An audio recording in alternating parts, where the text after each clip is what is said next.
año 1917, en Cova de Iria, en la ciudad de Fátima, en Portugal, ocurrió una señal de origen sobrenatural.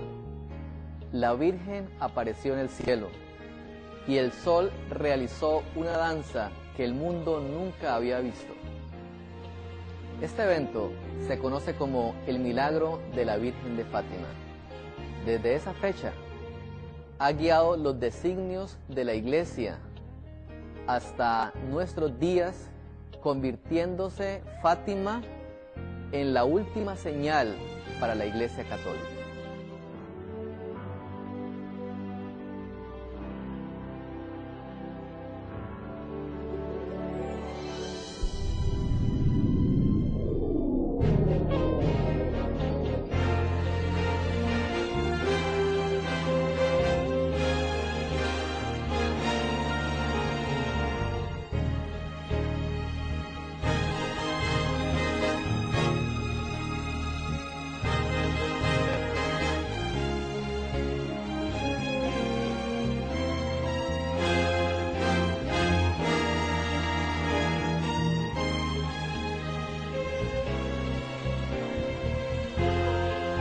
Apocalipsis nos habla de que será el espiritismo el poder que gobernaría el mundo en los últimos días.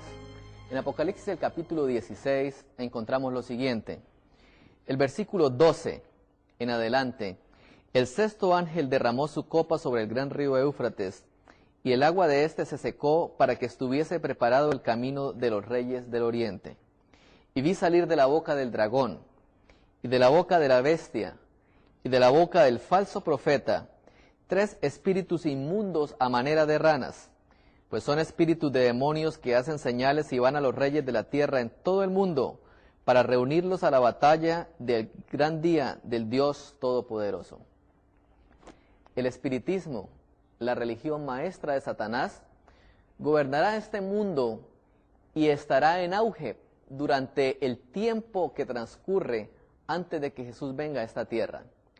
Es muy importante que nosotros entendamos por qué Satanás utilizará el espiritismo para poder engañar al pueblo escogido de Dios.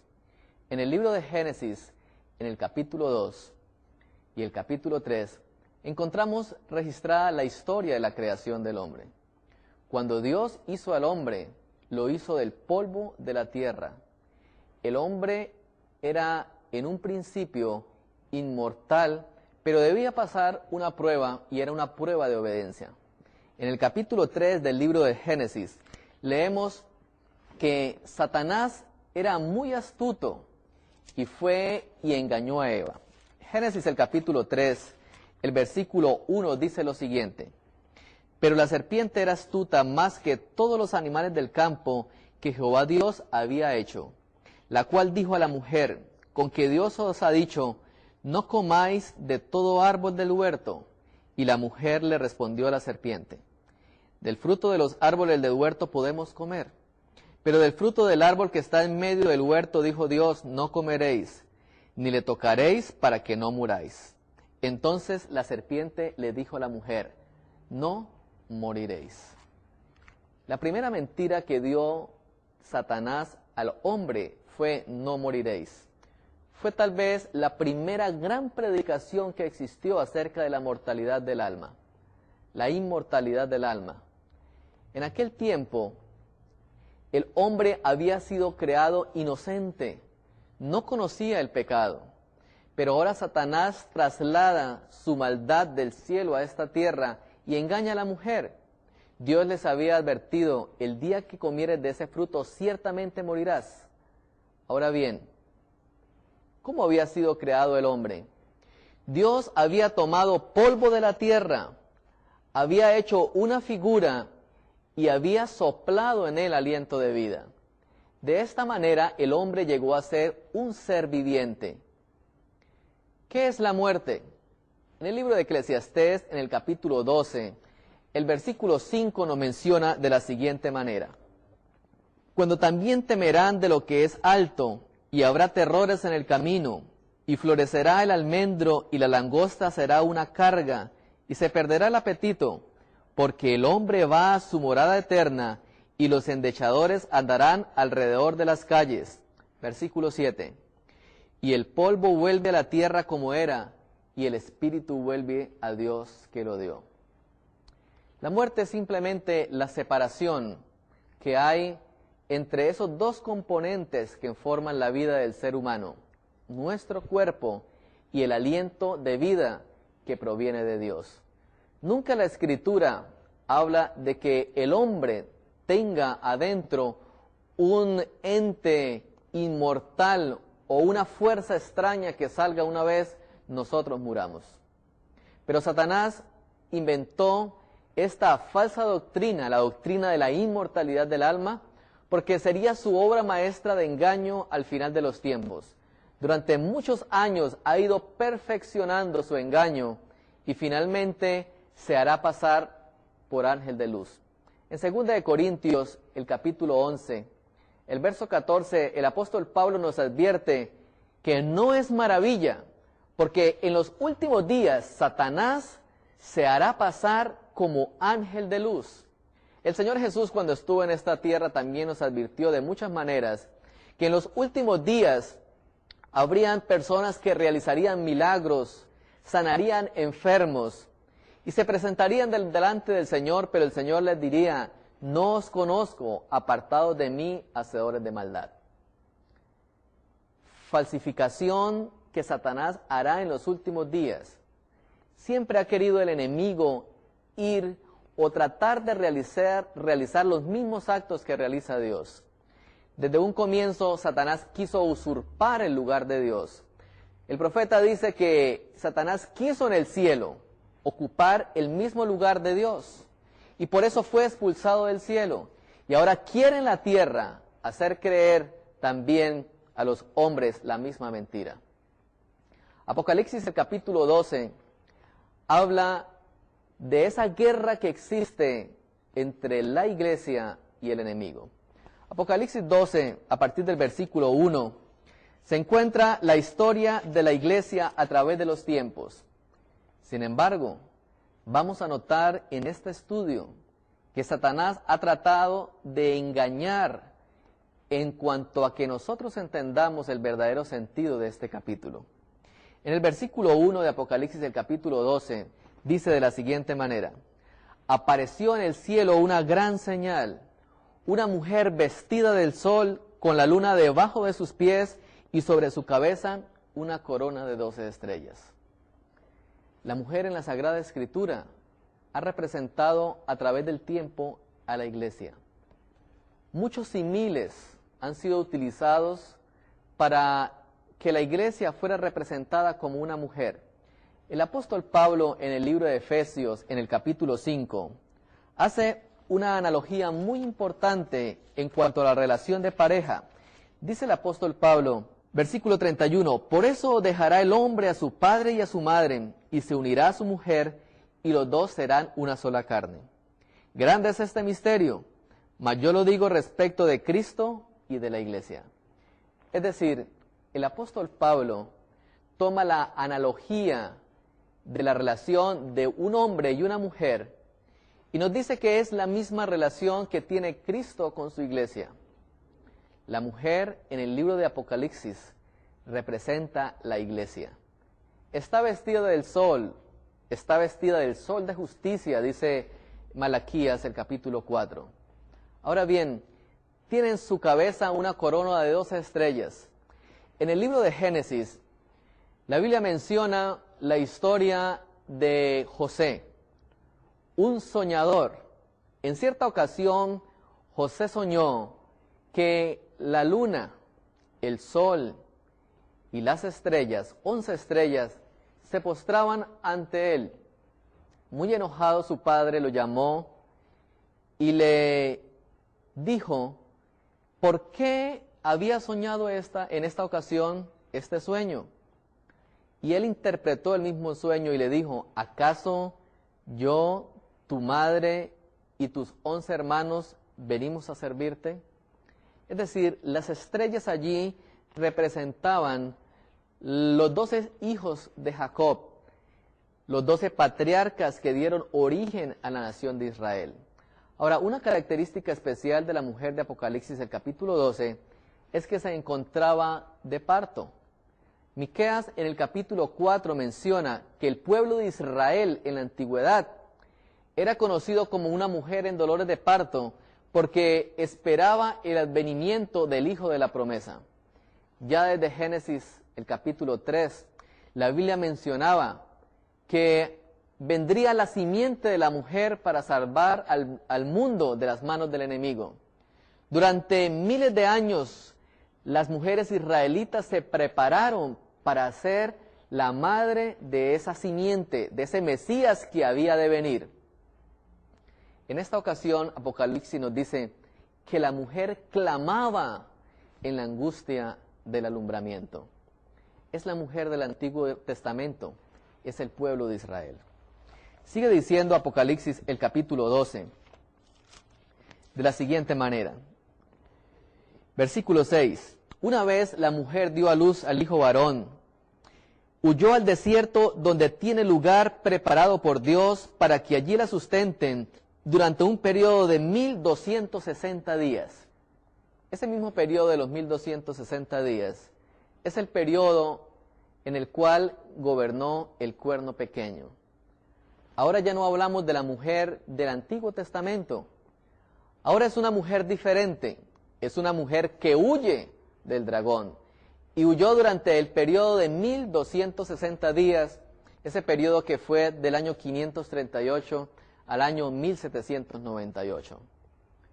Pero una vez terminado este periodo, nuevamente Apocalipsis menciona las siguientes palabras. Versículo 16. Pero la tierra ayudó a la mujer, pues la tierra abrió su boca y tragó el río que el dragón había echado de su boca.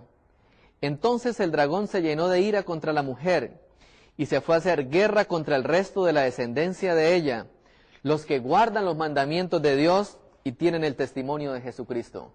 Apocalipsis, el capítulo 12, termina mencionando que una vez terminara ese periodo de persecución, nuevamente surgiría un remanente de esa mujer.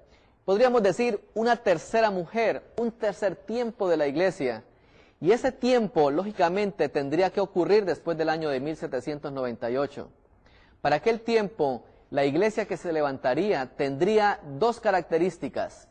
La primera de ellas, la Biblia menciona que guardaría los mandamientos de Dios. Estaba predicho que después de 1798 se levantaría una iglesia que exaltaría nuevamente los mandamientos de Dios. Pero esa iglesia tendría también una segunda característica. Dice Apocalipsis, el capítulo 12, el versículo 17, guarda los mandamientos de Dios y tiene el testimonio de Jesucristo. En el capítulo 19 de Apocalipsis, el versículo 10, menciona, yo me postré a sus pies para adorarle, y él me dijo, mira, no lo hagas, yo soy consiervo tuyo y de tus hermanos que retienen el testimonio de Jesús. Ahora Dios, porque el testimonio de Jesús es el espíritu de la profecía. Es decir, la iglesia que se levantaría después de 1798 como parte de las profecías bíblicas tendría dos características. Guardaría los mandamientos de Dios tal cual están registrados en la palabra divina, pero también tendría una segunda característica muy importante, tendría el espíritu de profecía. Sería una iglesia que se caracterizaría por estudiar los movimientos proféticos. Dios había predicho que falsos profetas se levantarían al final de los tiempos. El hecho de que falsos profetas se levantaran también nos indica que verdaderos profetas existirían dentro de la iglesia de Dios en los últimos días. Pero Satanás no se quedaría quieto y trataría de engañarnos, creando una falsificación de lo que se menciona acá. En 1 de Tesalonicenses, el capítulo 4, el apóstol Pablo nos dice que cuando Jesús venga a esta tierra, los muertos en Cristo resucitarán primero. Recordando las palabras de Jesús en San Juan, el capítulo 5, en aquella ocasión Jesús mencionó acerca de la muerte lo siguiente, versículos 28 y 29. No os maravilléis de esto, porque vendrá la hora cuando todos los que están en los sepulcros oirán su voz, y los que hicieron lo bueno saldrán a resurrección de la vida, mas los que hicieron lo malo a la resurrección de condenación. La Biblia menciona que cada ser humano que muere queda en el sepulcro esperando la resurrección, esperando ese pronto advenimiento de Cristo a esta tierra. Nunca se conoce en el registro sagrado de que los seres humanos cuando mueren vayan a algún lugar, sea el cielo o sea el infierno. En el libro de Hechos, en el capítulo 1, el versículo 14, encontramos la última aparición de María, la madre de Jesús. En aquella ocasión se encontraba con sus discípulos preparándose para recibir la bendición del Espíritu Santo. Jesús había encargado de su cuidado a Juan, el más joven de sus discípulos. De ahí en adelante era Juan quien tendría que encargarse del cuidado de María. Pero en las páginas del libro sagrado se pierde el rastro. La última aparición es allí. Nunca más la Biblia vuelve a mencionar qué pasó con María cuando murió. Fue precisamente Juan quien escribió el libro de Apocalipsis 60 años después.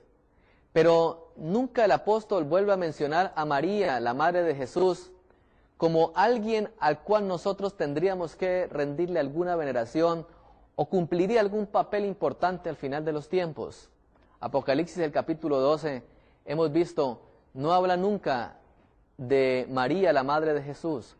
Habla de la iglesia, la esposa de Jesús, como el último cuerpo que existirá al final de los tiempos. Pero Satanás tendría una obra maestra de engaño. En el año de 1531 existió la primera aparición que el mundo conociera acerca de María. Esa aparición del año 1531 se conoce como el milagro de Guadalupe. Fue una aparición que conmocionó al mundo en aquel tiempo. Algunos leyeron que mientras la Reforma Protestante se levantaba en Europa, ahora la Iglesia estaba ganando más adeptos en América a causa del milagro de Guadalupe. La revista Life, hace algunos años, publicó el siguiente mensaje. María podría conducirnos a una reunión ecuménica de las iglesias cristianas. Ello nos podría llevar a una mejor comprensión de aquella joven que dio a luz en Belén hace 2000 años y llegaríamos a conocer a María. Hoy en día María se ha convertido en un fenómeno sin igual en el catolicismo. Apariciones, visiones, sueños, estatuas que lloran, permanentemente están ocurriendo en el mundo. Nos preguntamos, ¿por qué ocurren estos hechos? ¿Qué está ocurriendo que grandes entes están apareciendo en diferentes partes del mundo? Bien, la respuesta la encontramos entonces en la mentira de Satanás. Esa mentira que creó el espiritismo y que ahora nos hace creer que los muertos pueden tener comunicación con los vivos. Hace algunos años salió publicado un libro titulado El trueno de la justicia. La carátula de este libro menciona la advertencia, el milagro, el castigo y la era de la paz. El prefacio de este libro nos menciona lo siguiente.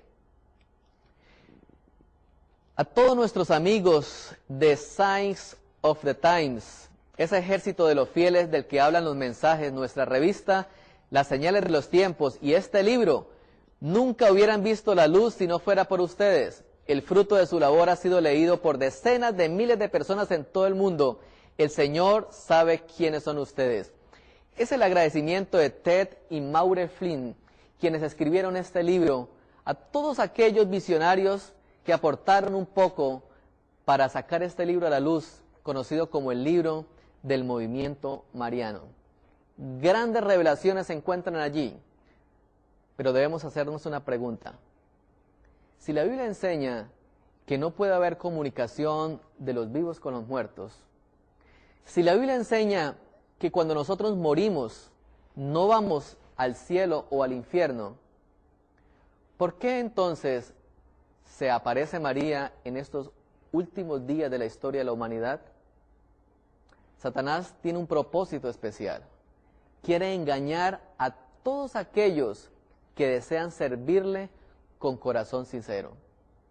Y el espiritismo abarcará no solamente el mundo protestante y el mundo secular, abarcaría también el catolicismo y se presentaría de diferentes maneras. El milagro de la Virgen de Guadalupe dio inicio al primer tiempo mariano, según lo enseñan ellos. Los tiempos marianos están divididos en 4 partes. La primera de ellas es Guadalupe, en México, en el año de 1531.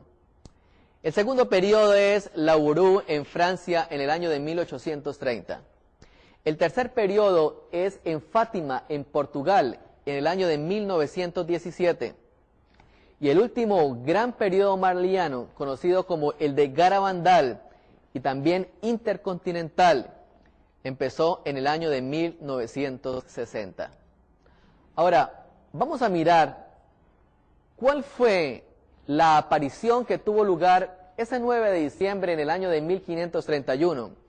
Según el relato de la Virgen de Guadalupe, era un sábado 9 de diciembre del año de 1531, muy de madrugada, cuando Juan Diego iba de su pueblo Cuatitlán a Santiago Tlatetolco a instruirse en las cosas divinas. Al pasar por allí, en la punta del cerro, que es la punta de la Sierra de Guadalupe, escuchó un sonido muy agradable que parecía provenir del alto del cerro. Era el canto de varios pájaros que gorgojeaban al unísono. Lo dulce de la melodía hizo que alzara la vista hacia la cima, donde vio una nube blanca muy brillante, rodeada por un hermoso arco iris. Allí apareció la imagen de la Virgen de Guadalupe. Nunca en los casi 1500 años que habían pasado hasta ese momento, después de que se había escuchado de María, nunca más había aparecido en la iglesia. Pero ahora ese año aparece, y aparece de una forma muy espectacular. Si nosotros notamos la imagen de la Virgen de Guadalupe, tiene algunas características especiales que nosotros debemos detallar. Esta Virgen es una mujer que está vestida del sol y que tiene la luna debajo de sus pies. Es decir, la Virgen de Guadalupe, la primera aparición que hace María, es una aparición cuya descripción es muy similar a la descripción que se hace en el libro de Apocalipsis en el capítulo 12. Entramos en un terreno entonces bastante peligroso, porque Apocalipsis el capítulo 12 menciona el surgimiento de la iglesia verdadera al final de los tiempos. Ahora el enemigo quiere desviar la atención nuestra y mostrarnos que no era eso lo que la Biblia mencionaba, sino era un evento que iba a llevar a que María triunfara sobre Satanás. Pero veamos qué más ocurrió con el milagro de la Virgen de Guadalupe. Posterior a esto, el 8 de diciembre de 1854, el Papa Pío IX trae al mundo la encíclica de la Inmaculada Concepción de María, el dogma de la Inmaculada Concepción. Es decir, ya no solamente María había nacido, ya no solamente María se había aparecido, sino ahora el catolicismo hace creer que María nació en las mismas condiciones de Jesús, es decir, sin pecado original. El 1 de noviembre del año de 1950, el Papa Pío XII trae al mundo la doctrina de la Asunción de María. Es decir, María había subido de la misma manera en que ascendió Jesús al cielo, en cuerpo y alma, y entonces el movimiento mariano adquiere un poder cual nunca se había obtenido, porque estos dos dogmas católicos apoyan entonces las apariciones marianas. En el año de 1917 ocurre entonces un hecho sin precedentes. Un año antes de que ocurriera el milagro de la Virgen de Fátima, un ángel se le había aparecido a 3 jóvenes, 3 niños, conocidos como Lucía Santos, Francisco Marto y Jacinta Marto. Estos niños recibieron la visión de un ángel quien les indicó que a partir del 13 de mayo del año 1917 y durante 6 meses consecutivos, todos los 13 de cada mes, María iba a aparecer y que finalmente el 13 de octubre, después de los 6 meses, María iba a realizar un milagro que sería visto por miles de personas y que después de que se realizara ese milagro, entonces el mundo iba a creer en ella. Y aparte de eso, iban a recibir 3 mensajes que guiarían a la iglesia de ahí en adelante. Los niños esperaron ansiosos que ese día llegara. Efectivamente acudieron a la cita, según relata Lucía Santos, la última de las videntes de Fátima, murió hace 2 años atrás. Y esta mujer relata que durante esos meses de las apariciones, María dio muchos mensajes que han sido guardados por la iglesia con mucho cuidado. Pero cuando se acercaba el último día de las apariciones, es decir, el 12 de octubre del año 1917, multitudes llegaron hasta Cova de Iria, exactamente la localidad donde la Virgen mencionaba iba a realizar aquel milagro. Los periódicos de aquel tiempo muestran cómo ocurrió aquel milagro, el milagro de la Virgen de Fátima. Miles de personas estaban en aquel día reunidas allí. Ese día en la noche, un terrible aguacero cayó en aquella localidad. Todos los peregrinos que iban hacia Cova de Iria iban mojados, iban embarrados, pero iban con la seguridad de que la Virgen aparecería.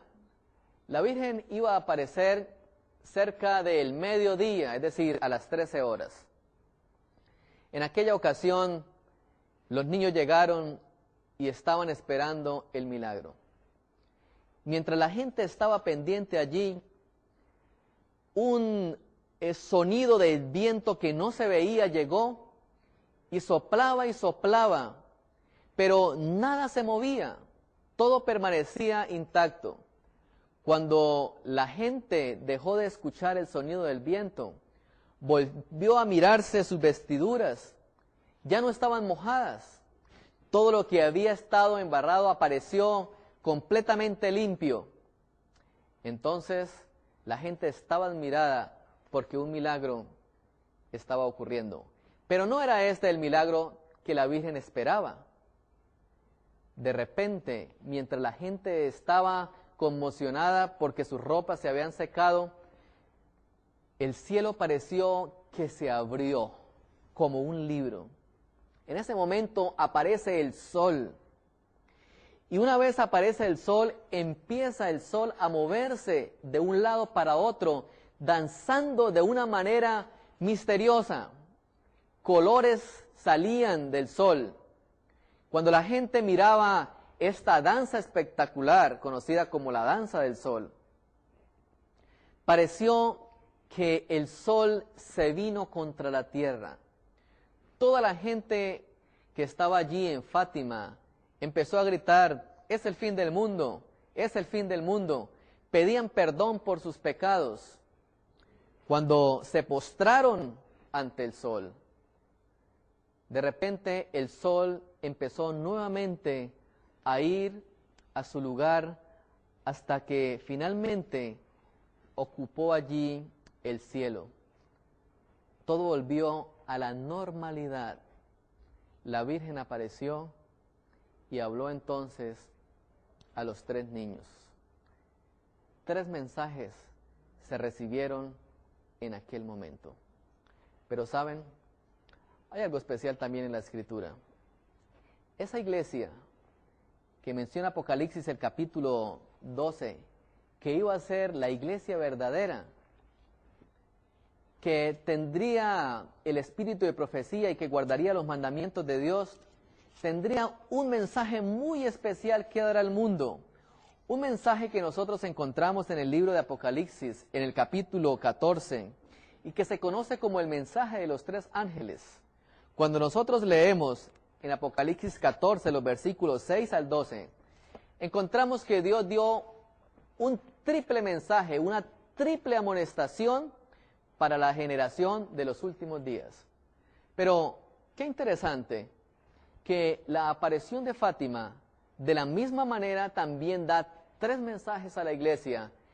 3 mensajes que, según la Virgen, tendrían que ser proclamados al mundo entero y que eso culminaría al final de los tiempos.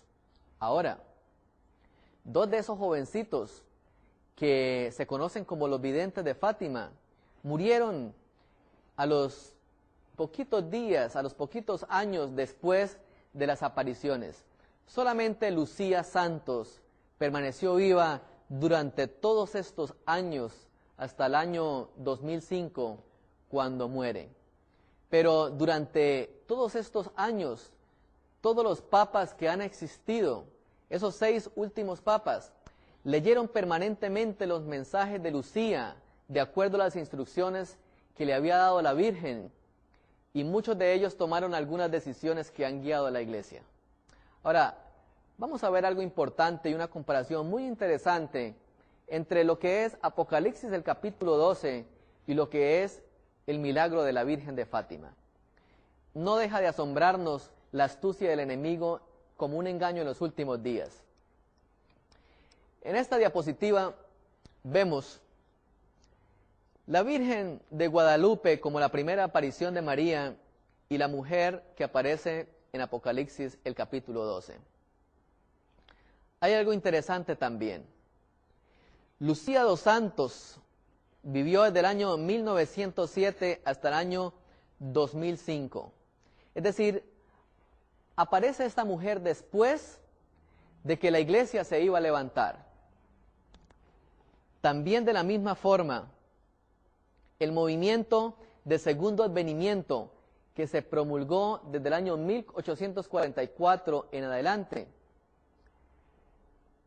surge una mujer que se conoció como Elena de White y que guió los designios de ese movimiento, recibió muchas visiones y creemos ha dirigido también Dios a esta mujer para revelar muchos de los acontecimientos proféticos de los últimos días. Esa mujer vivió desde el año de 1827 hasta el año de 1915. Siempre existe lo verdadero y posteriormente viene la falsificación. Es la forma que nosotros tenemos para poder identificar cuando algo es falso. Siempre viene después de lo verdadero. Pero hay algo interesante acá. Los 3 secretos de Fátima mencionaban algunas cosas interesantes. Estos secretos fueron revelados en el año de 1942. El primer mensaje mencionaba: ustedes han visto el infierno donde van las almas de los pobres pecadores. Para salvarlas, Dios desea establecer en el mundo la devoción a mi inmaculado corazón. Ahora, vean algo interesante. El primer mensaje invita al mundo, el primer mensaje de Fátima invita al mundo a que adore el inmaculado corazón de María. Pero hay algo interesante acá. El mensaje del primer ángel de Apocalipsis, el capítulo 14, dice lo siguiente: reverenciad a Dios y dadle gloria, porque la hora de su juicio ha llegado. Es decir, mientras el mensaje del primer ángel, que predica la iglesia verdadera al final de los tiempos, invita a la gente a adorar a Dios porque la hora del juicio ha llegado, el primer mensaje de Fátima obliga a la gente no a adorar a Dios, sino a adorar al Inmaculado Corazón de María. Veamos el segundo mensaje. En el segundo mensaje, María dice lo siguiente: yo vendré a pedir la consagración de Rusia a mi Inmaculado Corazón y la comunión de reparación de los primeros sábados. Si mi petición es acatada, Rusia se convertirá y habrá paz. Si no, Rusia transmitirá sus errores a través del mundo, promoviendo guerras y la persecución de la Iglesia. Qué interesante. El segundo mensaje de la Virgen de Fátima nos habla de una nación, de Rusia, que transmitiría sus errores al mundo si no había actuación por parte de la Iglesia. Pero notemos lo que dice el mensaje del segundo ángel. El mensaje del segundo ángel dice: ha caído la gran Babilonia, porque ha dado a beber a todas las naciones del vino del furor de su fornicación. Notemos que en el mensaje del segundo ángel, Dios nos advierte de que un sistema pagano se levantaría al final de los tiempos. Ese sistema se llamaría Babilonia. Apocalipsis, el capítulo 16, dice que Babilonia tendría 3 partes que se conoce como el dragón, la bestia y el falso profeta. Es decir, sería una unión que estaría gobernada por el espiritismo y que se llama Babilonia, y que este sistema llenaría de errores al mundo, errores doctrinales. Pero el segundo mensaje de Fátima dice que es Rusia la que llenaría de errores doctrinales al mundo. Pasemos entonces a examinar un poco el tercer mensaje. El tercer mensaje de Fátima habla de un castigo físico y de un castigo espiritual que vendrá al mundo si no hacen caso del primer y segundo mensaje. Ahora, qué interesante. El mensaje del tercer ángel dice lo siguiente: si alguno adora a la bestia y a su imagen y recibe su marca en su frente o en su mano, este también beberá del vino de la ira de Dios, vaciado puro en la copa de su ira, y será atormentado con fuego y azufre ante los santos ángeles y ante el Cordero. Y el humo de su tormento sube para siempre jamás. Y los que adoran a la bestia y a su imagen, y los que reciben la marca de su nombre, no tienen reposo de día ni de noche. El tercer mensaje de Apocalipsis, el capítulo 14, nos invita a que tenemos que hacer caso del primero y del segundo mensaje, sino que si queremos no sufrir los castigos que Dios tiene preparado para todos aquellos que se oponen a sus propósitos. Pero Satanás también tiene un propósito y también nos habla de un castigo para aquellos que no quieran hacer cumplir el primero y el segundo mensaje de Fátima. Ocurrió algo importante. María dio un mensaje muy importante a Lucía dentro de su primer mensaje. Vamos a ver aquí una falsificación de una de las primeras visiones que tuvo Elena de Huay cuando inició su ministerio de profeta. Lucía dos Santos escribió lo siguiente como una de las primeras una de las primeras visiones que le dio Fátima. Vamos a leer detalladamente y a ver la estructura de lo que vamos a mencionar aquí, porque no deja de sorprendernos la astucia del enemigo. En ese primer mensaje de Fátima, Lucía escribió lo siguiente: después de las 2 partes que ya he expuesto, hemos visto al lado izquierdo de Nuestra Señora, un poco más en lo alto, a un ángel con una espada de fuego en la mano izquierda.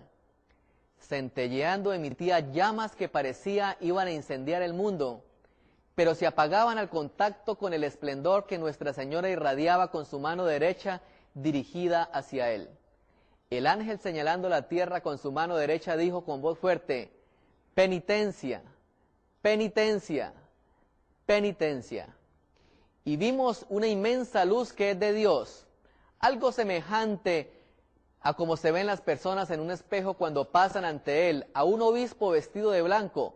Hemos tenido el presentimiento de que fuera el Santo Padre. En esta visión vemos algunas cosas importantes.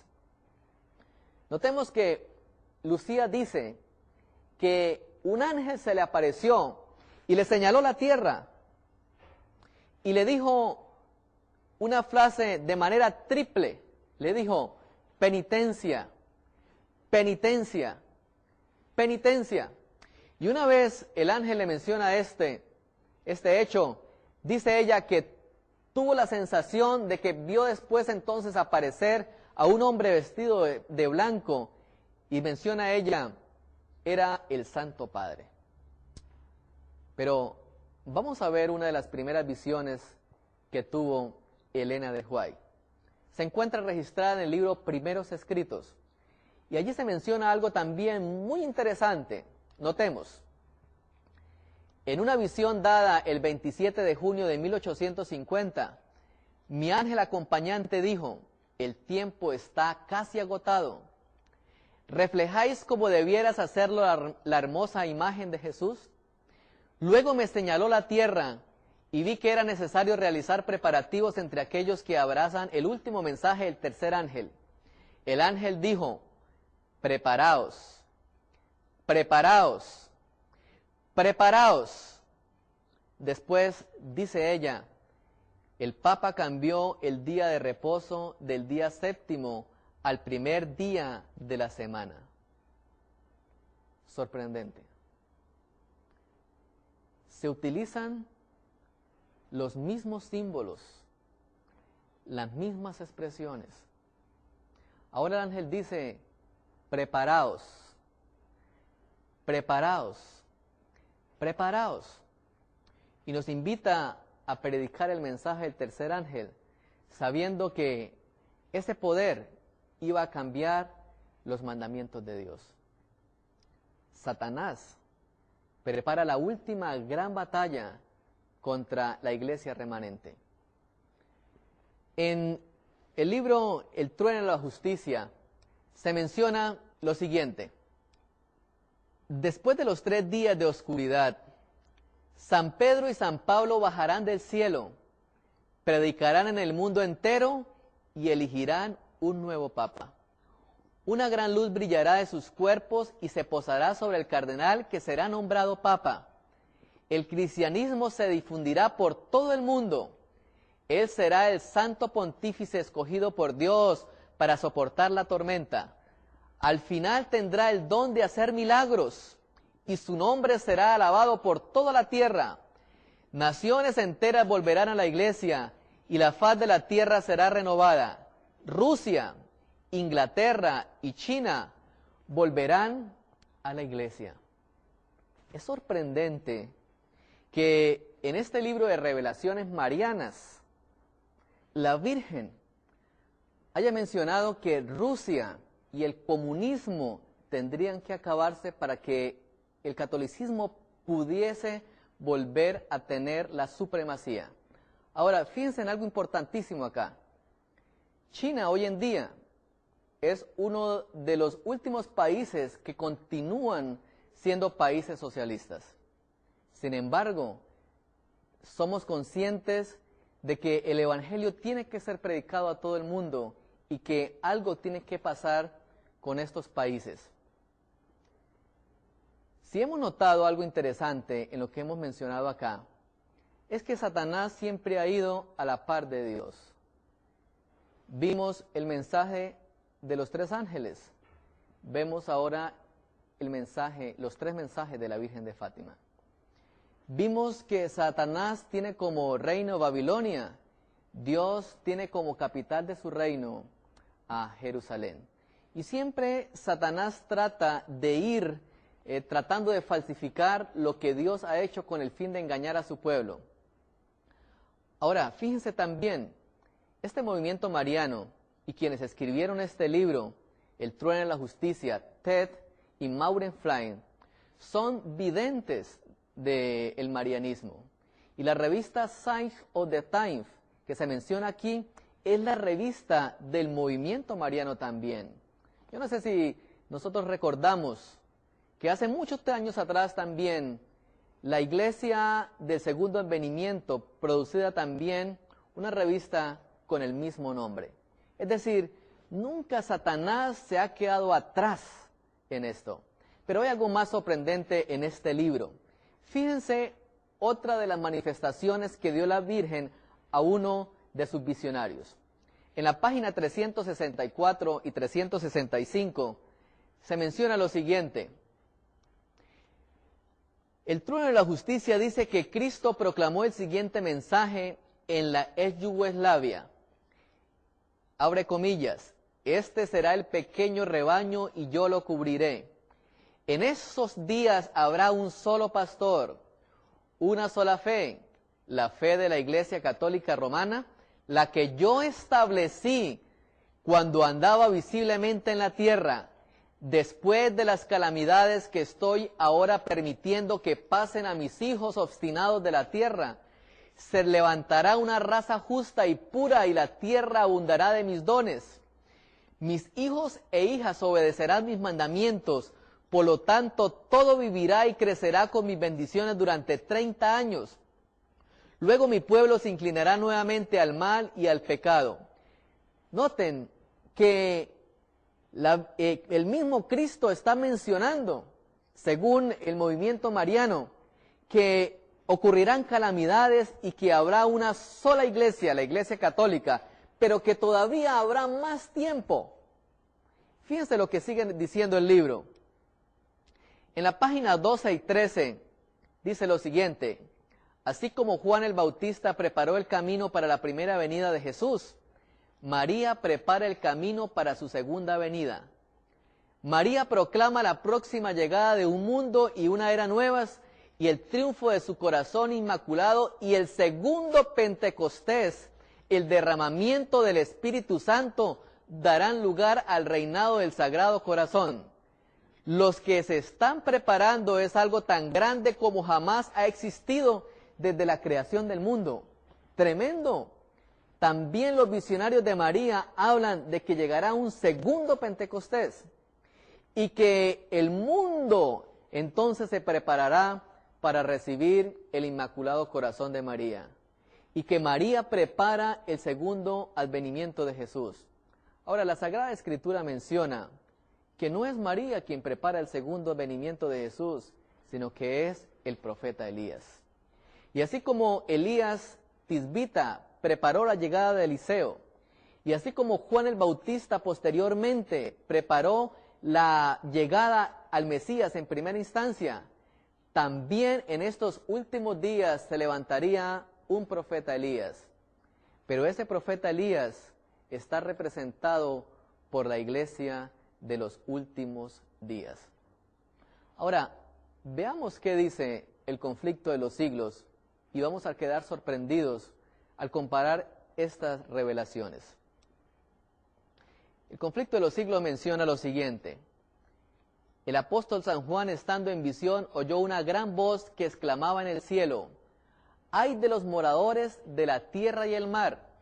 Porque el diablo ha descendido a vosotros teniendo gran ira, sabiendo que tiene poco tiempo. Espantosas son las escenas que provocaron esta exclamación de la voz celestial. La ira de Satanás crece a medida que se va acercando el fin y su obra de engaño y destrucción culminará durante el tiempo de angustia. Pronto aparecerán en el cielo signos pavorosos de carácter sobrenatural en prueba del poder milagroso de los demonios. Vean qué interesante. El conflicto de los siglos dice: pronto aparecerán en el cielo señales pavorosas de los demonios. Y sigue diciendo: los espíritus de los demonios irán en busca de los reyes de la tierra y por todo el mundo para aprisionar a los hombres con engaños e inducirlos a que se unan a Satanás en la última lucha contra el gobierno de Dios. Surgirán entes que se darán por el mismo Cristo y reclamarán los títulos y el culto que le pertenece al Redentor del mundo. Harán curaciones milagrosas. Ahora fíjense lo que dice el trono de la justicia. Dice que aparecerá los apóstoles eligiendo el nuevo papa y que este personaje tendrá la capacidad de hacer curaciones milagrosas. Continuemos leyendo el texto. El acto capital que coronará el gran drama del engaño será que el mismo Satanás se hará pasar por Cristo. Hace mucho que la Iglesia profesa esperar el advenimiento del Salvador como consumación de sus esperanzas. Pues bien, el gran engañador simulará que Cristo ha venido. Imaginémonos aquel momento tremendo de la historia en donde el mismo Satanás aparecerá como Cristo. Ahora, hermanos, tenemos que estar atentos a cómo vendrá Jesús a la tierra. Apocalipsis, el capítulo 1, dice que cuando Jesús venga a esta tierra, todo ojo le verá. Vendrá con millares y millares de ángeles. Es decir, no hay lugar al engaño. Por eso no hay interés más grande de Satanás que sus hijos no estudien su palabra. Continuamos leyendo el conflicto de los siglos y dice lo siguiente: el grito de triunfo repercutirá por todos los aires. Cristo ha venido, Cristo ha venido. El pueblo se postrará en adoración ante Él, mientras levanta sus manos y pronuncia una bendición sobre ellos, como Cristo bendecía a sus discípulos cuando estaba en la tierra. Su voz es suave y acompasada, aunque llena de melodía. En tono suave y compasivo enuncia algunas de las verdades celestiales y llenas de gracia que pronunciaba el Salvador. Cura las dolencias del pueblo y luego en su fementido carácter de Cristo asegura haber mudado el día de reposo del sábado al domingo y manda a todos que santifiquen el día bendecido por Él. Tremendas son las declaraciones. Solamente aquel que creó el santo sábado en el momento de la creación tendría el derecho a cambiarlo. Por eso Satanás va a imitar la aparición de Cristo y va a manifestarse como Cristo y traerá la herejía más peligrosa. ¿Cuál es? Que Él cambió el día de reposo del sábado y lo trasladó al reposo del domingo. Con este acto, Satanás culminará su obra maestra. El mundo será engañado y entonces Dios tendrá que levantarse a castigar el universo por haber invalidado su ley. Termina diciendo el libro del conflicto de los siglos: además, no se le permitirá a Satanás contrahacer la manera en que vendrá Jesús. El Salvador previno a su pueblo contra este engaño y predijo claramente cómo será su segundo advenimiento. Así que si os dijeren, he aquí está en el desierto, no salgáis. He aquí en las cámaras